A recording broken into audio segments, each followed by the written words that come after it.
All right, day 4 of the World Cup games have concluded. So, with that being said, let's get right into it, starting off with the first game that took place on Sunday, Germany Curaçao. I'm not going to spend too much time on that one. Only two things that were notable happened in that game.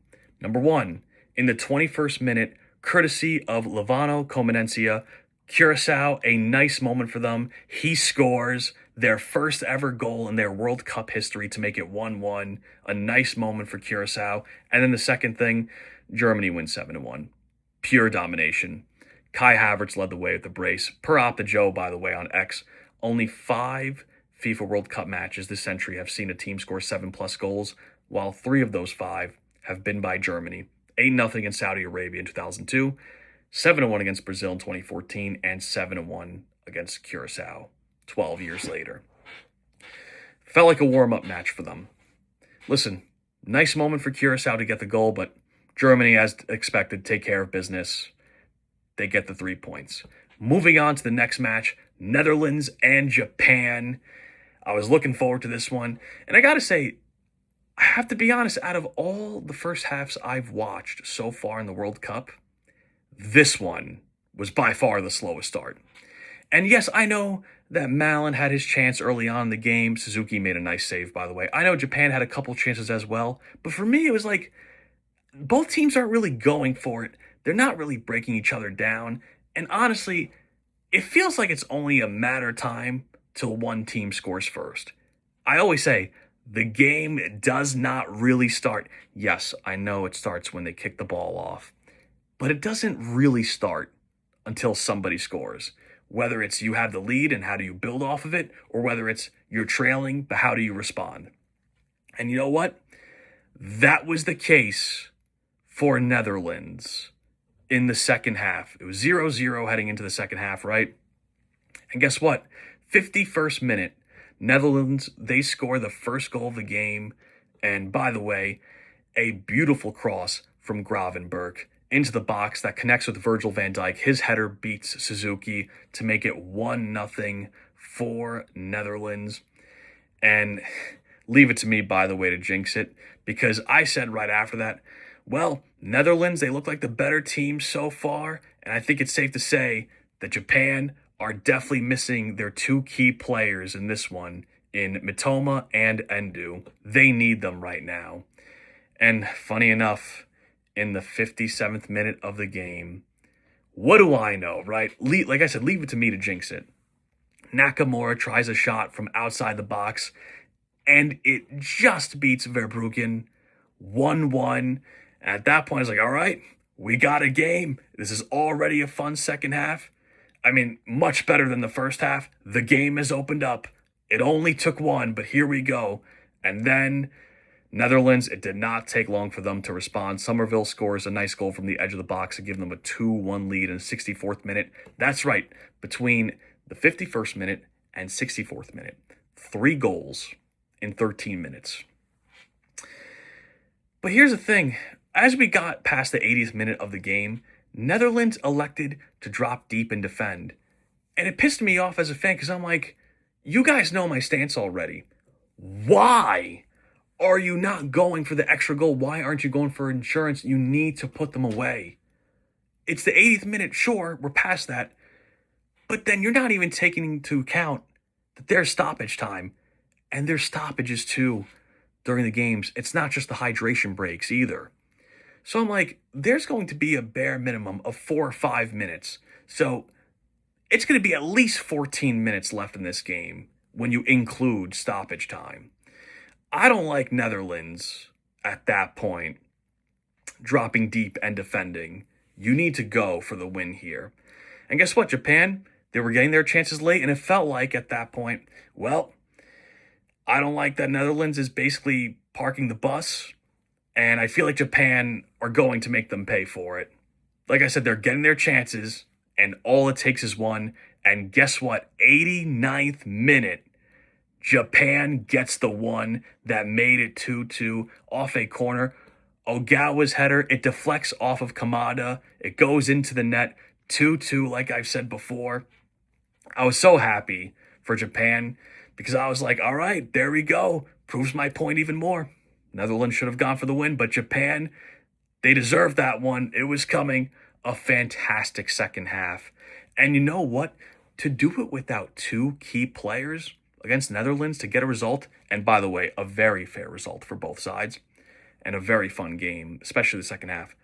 But regardless, I like it for Japan.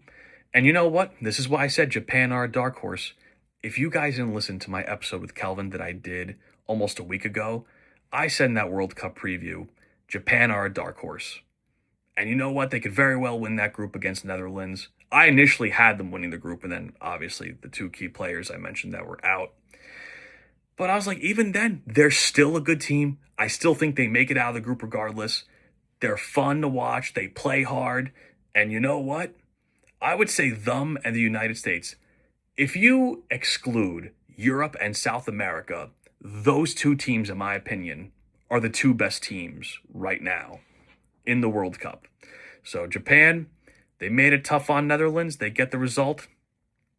And honestly, say what you want, they could very well, and I genuinely mean this for Japan, not only can they beat Sweden, I think they beat Tunisia. Japan could very well win this group. It would not surprise me in the slightest if Japan were to win this group. There's a chance that they do. Honestly, anything can happen between three of those four teams in that group. And by the way, per Touchline X, Japan are unbeaten in their last 7 games. And this is also the first time, per Opta analyst on X, that Netherlands have failed to win a World Cup game in which they led twice. And honestly, that's a perfect stat. I have my concerns for Netherlands. It's not only the defense, it's the attack. But to blow a lead twice and to blow it late like that, bad. Inexcusable for Netherlands. Not a good result for them. I know I said it was a fair result. And yes, I don't take that back. But what I mean is, you had the game in your hands. You need to win at that point. You can't let it get away from you, and it did. But regardless, an entertaining game that was, and the second half proved my point. I like it. I was really happy with this result, like I said. And it's so funny, too, like, the first half was 0-0, and the second half is 2-2. All it takes is one. Moving on to the next game, Ivory Coast and Ecuador. I was looking forward to this one. Two very underrated teams. And I know I said on my last episode, Brazil, Morocco, that's the game. For me, this is the underrated game. Both teams, young, they have notable talent. They're good. They're both dark horses in many people's eyes, especially Ivory Coast. Let me tell you guys something. Fast start to the game, instantly. The game opened up, it felt like automatically. I mean, Valencia and Yeboah both had great chances to give Ecuador the lead early on, right? Torre, he had a great chance to give Ivory Coast the lead. Right there, I just felt it. This is anybody's game. Anything can happen in Philadelphia tonight because both teams are playing hard. And yes, there are no goals from either side at halftime. But you know what? It's a fun 0-0 draw right now. They both had a ton of chances. They're both playing well. I mean, like, yes, I've said this is anybody's game, but they're not sitting back, which I liked. Ecuador, they got a chance to begin the second half from Valencia, who took a shot from a tough angle and it hit the post. And there was a different play, Yan Diomande, who, by the way, fantastic player. There was a play where Diomande in the second half just cut through the defense of Ecuador. And I'm just like, this guy is not only a talented player, he's definitely going to get a bag in the summer transfer window. But that's besides the point. Regardless, Diomande, a beautiful ball into the box that does find Wahi. And Wahi's chance, guess what? It hits the crossbar. And it made me think at that point, how many chances are going to hit the post or crossbar in this game? Opta analyst gave me my answer on X. 9 shots have hit the woodwork at the 2026 FIFA World Cup so far. 4 of them have come in this game. 3 for Ecuador, 1 for Ivory Coast. And I was like, that's almost half. I don't think I've watched a game where two teams are so unlucky and it keeps on hitting the post this many times. And it felt like, well, It's going to take one, whether it's an ugly one, a lucky one, just whatever. It might have to be one, and it might be later in the game too. I was wrong about that, but I was right about some late game magic because in the 90th minute, Ahmad wins the game for Ivory Coast. And you know what? The first half was pretty even. I thought Ivory Coast were the better half in the second half. They were the better team, pardon me, in the second half. They deserved that one. The right team scored. The right team won that one. Ahmad deserved that one. But you know what? I got to give credit to Singo on that play. He made a great run down the right side. Even better pass to Ahmad, which led to that goal, obviously. Singo did the dirty work, and Ahmad finished it off. And you know what? They snatched 3 points, a huge 3 points for Ivory Coast. And you know what? They earned it. This team is very underrated. They are a dark horse. They have talent. I would not be surprised if they beat or draw against Germany. I do think they're beating Curaçao, so I think it's safe to say Ivory Coast are guaranteed a top 2 finish and are going to see their way in the tournament. Ecuador, I felt bad. I still think they're a fine team. I thought they played a solid game. And you know what? I think they could make it even through being one of the best third-place teams. You could beat up on Curaçao. I would not be surprised, similar to Ivory Coast, if you got a result, Ecuador, against Germany, whether it's a win or draw. I don't think Germany are going undefeated in this group. I've already said it. And Ecuador and Ivory Coast, they are two tough sides.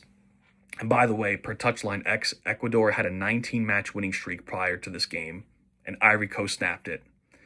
Late game magic from Ahmad. Ivory Coast, a huge 1-0 win. And like I've said, I think that might have just given them qualification for the tournament. But let's see if I jinx it again. All right, and last game to talk about, Sweden and Tunisia. I'm also not going to spend too much time on this one. Sweden win 5-1, dominant. Just, that's all I got to say, dominant. My MVP of the day, Yassine Ayari. 2 phenomenal goals. The first one, granted, for Tunisia, their goalie was far out of the net. It was an empty net. But Ayari from outside the box from long range, he makes him pay for it, scores a beautiful goal, and then in stoppage time, just the icing on the cake, Ayari scores another beautiful goal. 2 goals from Ayari that led the way for Sweden. Graham Potter, fantastic game plan. You know, he did well tonight, and it showed on the pitch. It was a collective effort for Sweden. You know, it's not just Ayari. Isak, 1 goal, 2 assists. Gyökeres, 1 goal, 1 assist. I mean, listen, Tunisia, there was a point in the game where it got interesting, right? Because Hannibal had a beautiful cross, right? That led to a nice header from Rekic for the goal that made it 2-1. And I was like, all right, first half was entertaining. Tunisia are in this. But the second half just got away from Tunisia. Sweden really took over, and they didn't look back. I gotta say, Isak and Gyökeres are a force up front. Sweden have 2 amazing strikers. But like I said, Ayari, it's not even just the goals too as well. Like, in general, he had a very good game, and I was really impressed by what I saw. Sweden, a huge 3 points, and honestly, a ton of momentum for them heading into their next game against Netherlands. I would not be surprised if Sweden got a result against Netherlands or Japan, or honestly both of them. There is a very good chance that this group has 3 teams qualify for the tournament. So we'll see what happens, but regardless, like I've said, huge win for Sweden. And that is going to do it for my recap of the Day 4 games. Let me know your guys' thoughts on the games. Thank you all for listening, and I'll see you next time.